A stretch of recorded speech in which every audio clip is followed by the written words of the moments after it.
இன்னே என்னில் இன்றேயாம் உளது என்று உரைக்கில் உளதேயாம் நன்றே நம்பி குடிவாழ்க்கை. இதுல நமக்கு என்ன கஷ்டம்? இப்படித்தான் இருக்கார், இப்பதான் இருப்பார்னா தான் எல்லா கட்டமுங்கிறார் கம்பர்.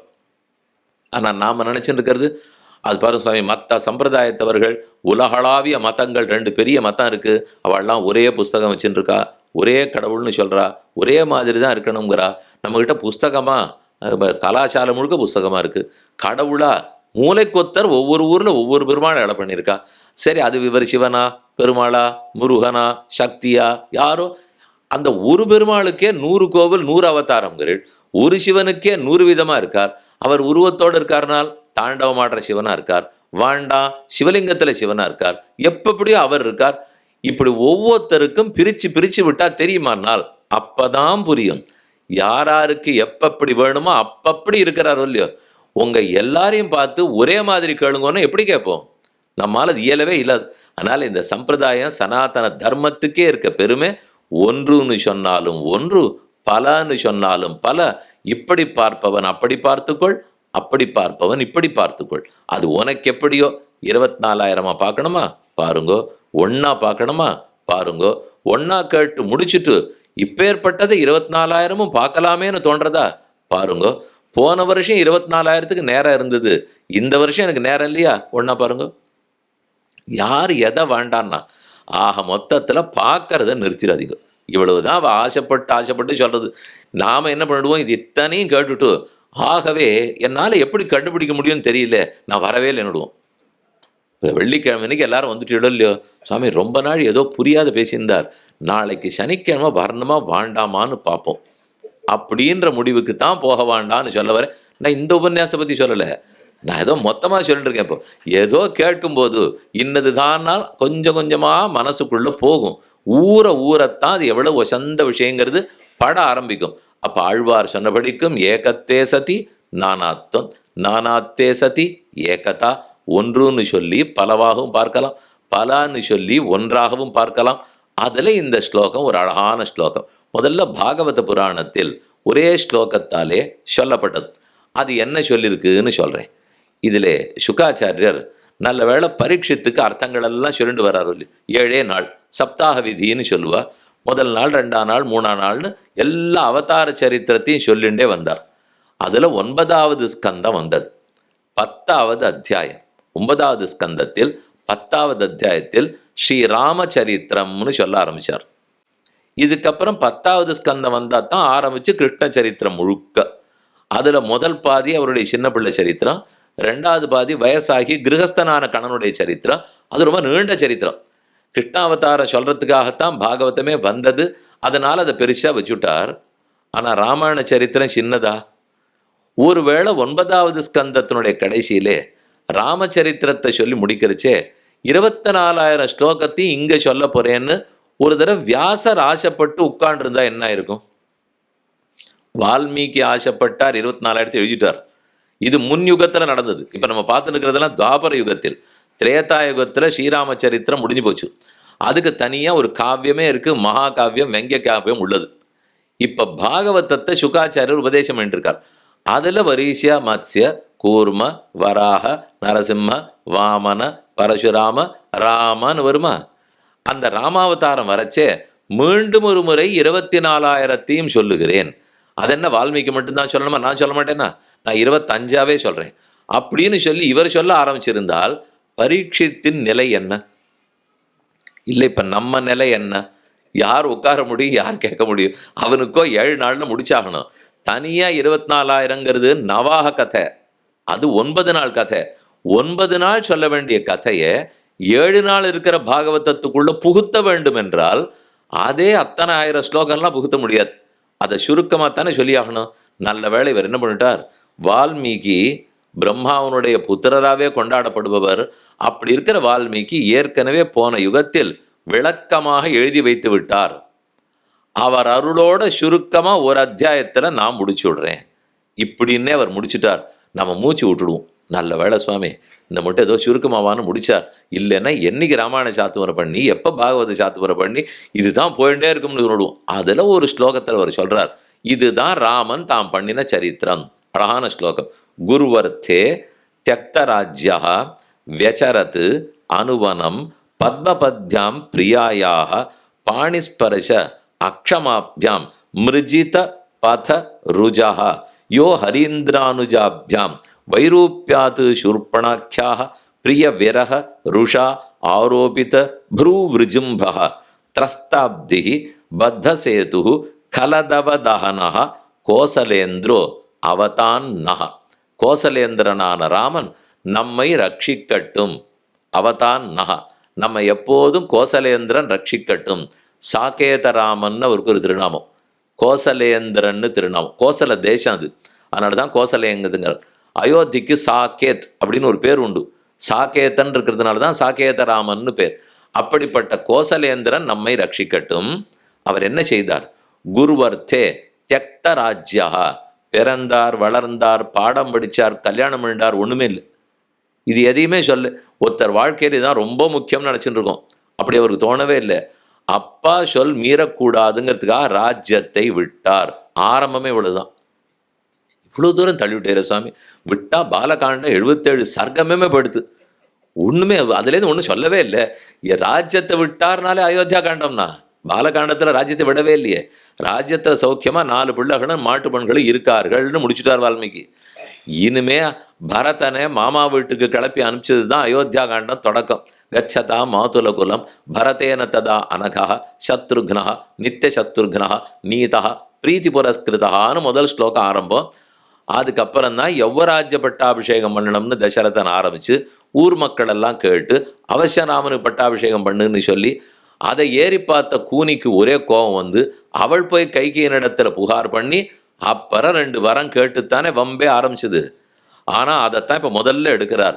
அப்படின்னா ராமாயண சரித்திரத்தை சுருக்கணும்னு போறச்சே பாலகாண்டம் இல்லை, அது வரல. அயோத்தியா காண்டம் தான் ஆரம்பமே. ஏன்னா அவர் செஞ்சதில் முக்கியமானது தந்தை சொல்மிக்க மந்திரம் இல்லை. அதை ஸ்தாபிக்கிறதுக்கு ஸ்ரீ ராமாவதாரம். குருவர்த்தே தியக்த ராஜ்யா, காட்டுக்கு போனாரே எப்படி நடந்தார்னு அடுத்தது சொல்றார்.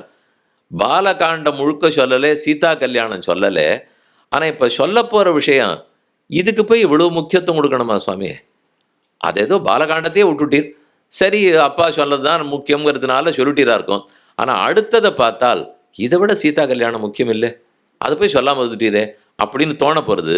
வியச்சரத்து அனுவனம் பத்மபத்யாம் பிரியாயாக பாணிஸ்பர்ஷ அக்ஷமாபியாம்.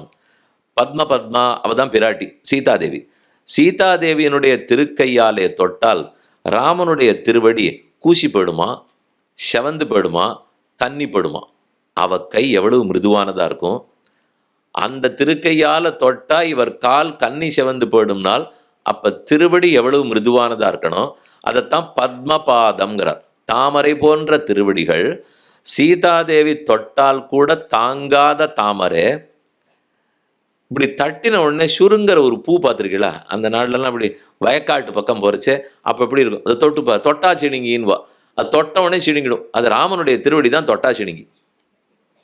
ஆமாம், இந்த மாதிரி பேர்லாம் நாங்கள் ராமாயணத்தில் கேள்வியே பட்டது இல்லையனால் அவா வைக்கல. அடியன் சொன்ன பேரை சொல்லிட்டு இருக்கேன். அவர் திருவடியை தொட்டாலே போருமா, அப்படியே சுருங்கி போயிடும், தாங்காது, செவந்து போயிடும். பிராட்டிக்கு இருக்கிற பெருமை.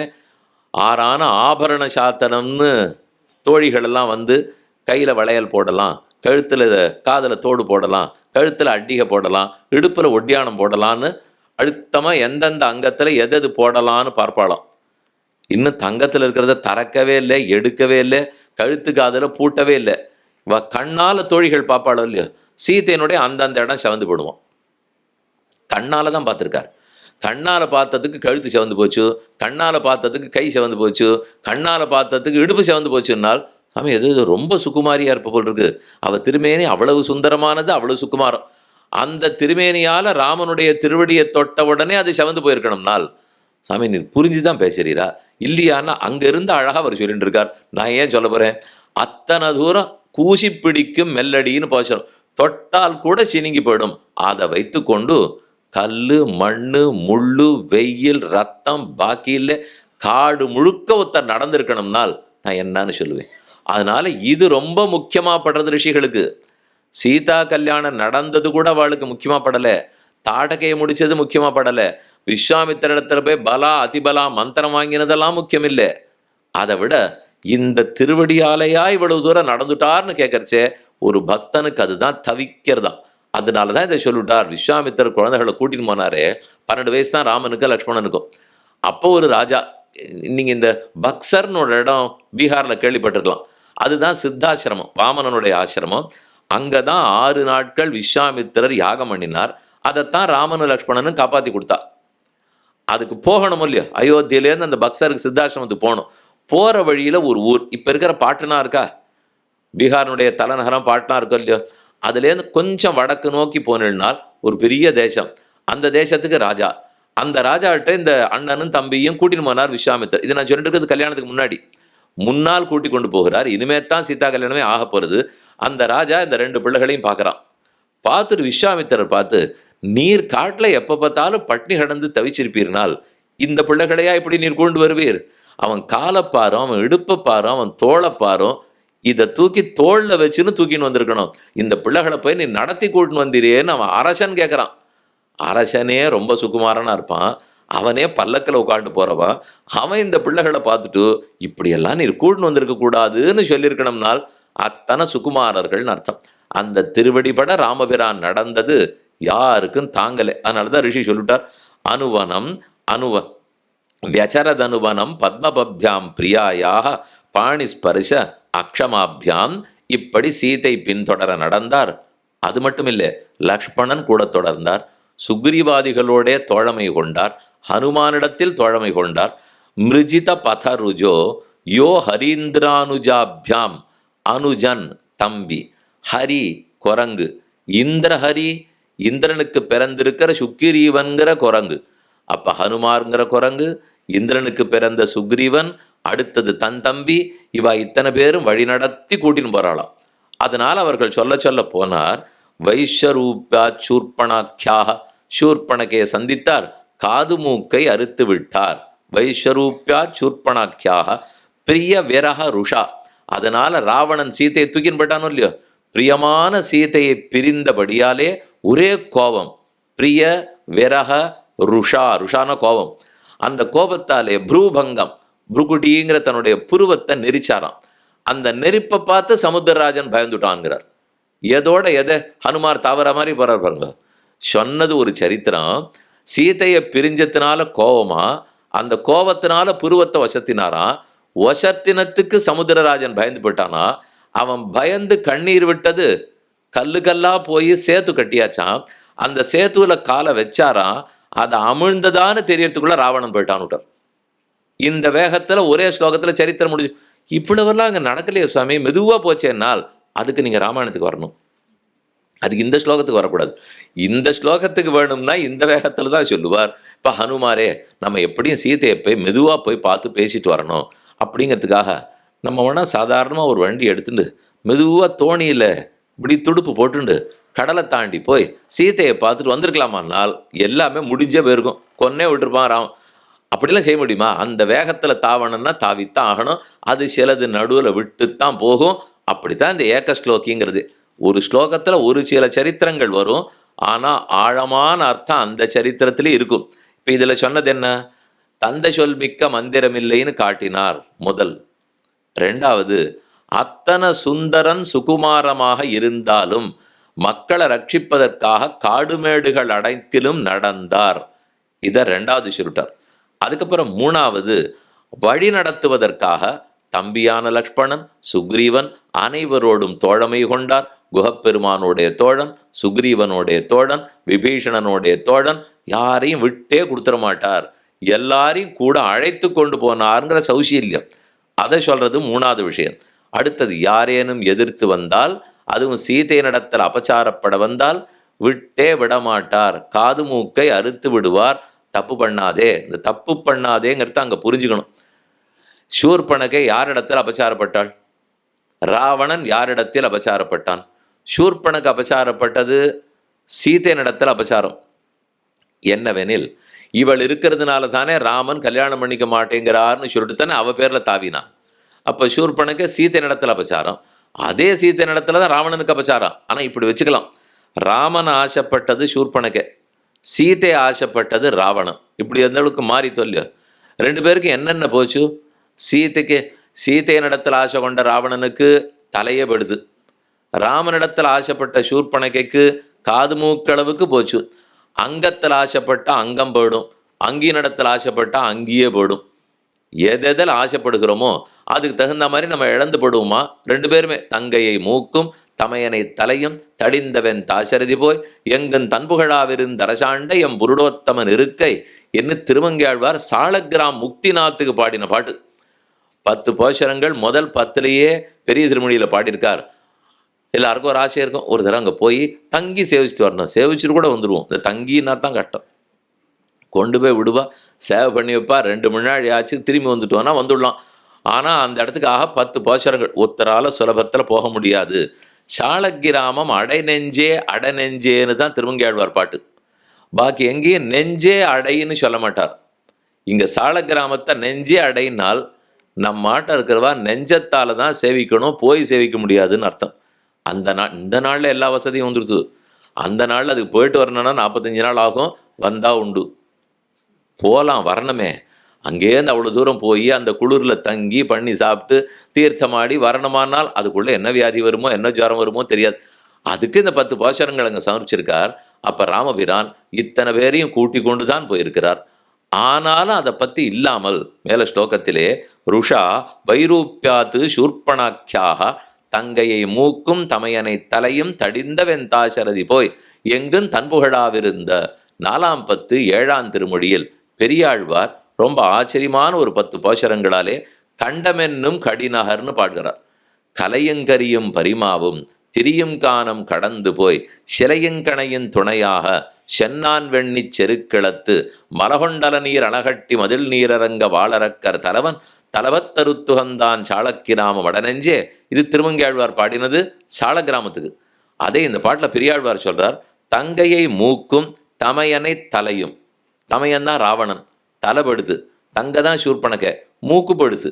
ஏன் இந்த மாதிரி இவனுக்கு ஏன் தலை அவளுக்கே மூக்குன்னால் அங்கத்தில் ஆசைப்பட்டா அங்கம் படுமா? அங்கியான தரதில் சீத்தையனிடத்திலே ஆசைப்பட்டான்னா எல்லாமே போச்சு. சீத்தையனிடத்தில் பட்ட அபச்சாரத்துக்காக ராவணனுக்கு பிராணனே போச்சு. ஆனால் ராமனிடத்தில் ஆசைப்பட்டதுக்காக காது மூக்கோடையாவது சூர்பனுக்கு தப்பிச்சாலும். இதை சொல்லி முடித்த உடனே ஒரு தப்பான அபிப்பிராயம் வந்துடும். ஆக மொத்தத்தில் ராமனிடத்தில் அபச்சாரப்பட்டாலும் படலாம், சீத்தையனிடத்தில் படக்கூடாதுன்னு உபன்யாசகர் சொன்னாருண்டுவா. நான் இன்னும் ஒருத்தர்கிட்ட அபச்சாரப்படலாம்னு நான் சொல்லிட்டு இருக்கேன். இதை விட அது மோசம்னு சொல்லப்போனால் இதைத்தான் இந்த வெட்டி ஒட்டி நம்ம இஷ்டத்துக்கு அர்த்தம் பண்ணிக்கிறோம் பாருங்க. ஏதாவது ஒரு வரி இருந்ததுன்னா இதை மட்டும் பார்த்து அர்த்தம் சொல்கிறது, அதை மட்டும் பார்த்து அர்த்தம் சொல்கிறது, எங்கேயோ நின்று எத்தையோ கேட்டுட்டு விருத்தத்தான் சொல்கிறாருங்கிறது.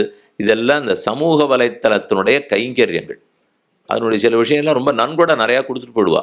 அந்த கைங்கரியத்தை என்னன்னு சொல்ல, அதை போல் இது பண்ணியிருக்கிற நல்ல கைங்கரியம் ஒன்றும் கொஞ்ச நேரம் கூட ஒன்றில் உட்காந்து பார்க்க விடாது.